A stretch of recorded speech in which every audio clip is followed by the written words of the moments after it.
Bharatiya Janata party आई ना तब से हिंदू खतरे में आ गया है। जी हाँ, अगर आपने भी ऐसा सुना है अपने दोस्तों से या आपने किसी व्यक्ति से, तो जी नहीं, हिंदू खतरे में तो काफ़ी पहले से था, क्योंकि पहले की जो पार्टियां थी ना, उन्होंने भी हिंदुओं के विरोध में ही हर एक कानून पास किया है। हर एक प्रतिबंध जो लगाना चाहता था वो सभी हिंदुओं के विरोध में ही लगाया गया है। अच्छा, अब हम बात करते हैं कि किस किस लिए ऐसा कहा जाता है कि हिंदू खतरे में। अभी अभी ये चीज़ें क्या होगी, बाहर आने लगा है, क्योंकि अब ये चीज़ें बाहर आने लगी है तो लोगों को पता चलता है कि हाँ, वास्तविकता में ऐसा हो रहा है। और ऐसा क्यों हो रहा है? वजह पॉपुलेशन, सबसे बड़ी बात तो, क्योंकि कांग्रेस ने जब पहले लेके आई थी एक स्लोगन कि हम दो हमारे दो, उसका सबसे ज़्यादा इफेक्ट किसके ऊपर पड़ा, आप इतना बताइए। हम दो हमारे दो का इफेक्ट, सब जो स्लोगन था उसका सबसे ज़्यादा इफेक्ट किसके ऊपर पड़ा है, आप खुद बताइए एक बार। और उसके बाद अपन चलते हैं कि अभी जो फिलहाल में महाराष्ट्र में जो इलेक्शन हुए हैं उसके अंदर आपने देखा होगा मालेगांव के अंदर, तो मालेगांव में क्या हुआ भाई साहब कि एक पार्टी आती है इस्लाम नाम की। वो पार्टी पहली बार उसके जीवन में चुनाव लड़ती है और पहली बार में वो 35 सीट से जीत जाती है। उसने जीवन में पहली बार चुनाव लड़ा है, वो पहली बार में 35 सीट जीतना बहुत बड़ी बात होती है, क्योंकि उसने भारतीय जनता पार्टी 2 सीट जीती है, उसको पीछे पछाड़ा है। सबसे बड़ी पार्टी है विश्व की भारतीय जनता पार्टी। उसके बाद कांग्रेस तो खैर चिड़िया उड़ चुकी है, कांग्रेस का तो अब मुकाबला रहा नहीं है, तो कांग्रेस को 2-3 सीट वहाँ मिली है।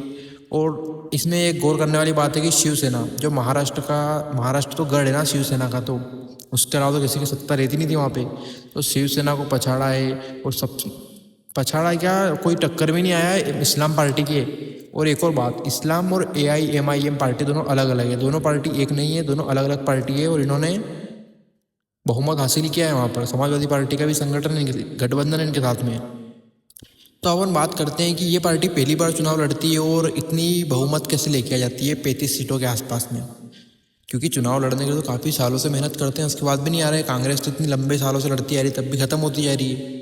तो वो पार्टी पहली बार लड़ती है चुनाव और 35 सीट्स कैसे लेके आती है, इस बात का आपको विचार करना चाहिए। अब इसमें विचार क्या करना है, बात सबके सामने है, क्योंकि इस्लाम पार्टी के अंदर आपको पता है कि उन तो एक सामाजिक उद्देश्य से चलती है पार्टी, बिल्कुल एक समुदाय विशेष से पार्टी। उनको सारे वोट कट्टरता में गिरते हैं और अपने वोट कटते हैं। कोई कहता है मैं उसको वोट दूंगा, कोई कहता है मैं उसको। अरे आजकल तो हिंदू ही हिंदू से लड़ रहा है भाई साहब, हिंदू में एकता नहीं है भाई, हिंदू ही हिंदू से लड़ रहा है। शिवसेना के 2 गुट हो चुके हैं, भारतीय जनता पार्टी अलग लड़ रही है। मतलब गजब चल रहा है यार हिंदुओं में। तो वो बोलते ना फूट डालो राज करो, सेम हो रहा है पूरा, और वो लोगों ने बाजी मार ली इस बार। तो इन चीज़ों पे विचार और गहन शोध करने की ज़रूरत है फ्यूचर के लिए। धन्यवाद। जय श्री राम, जय महाकाल, जय हनुमान।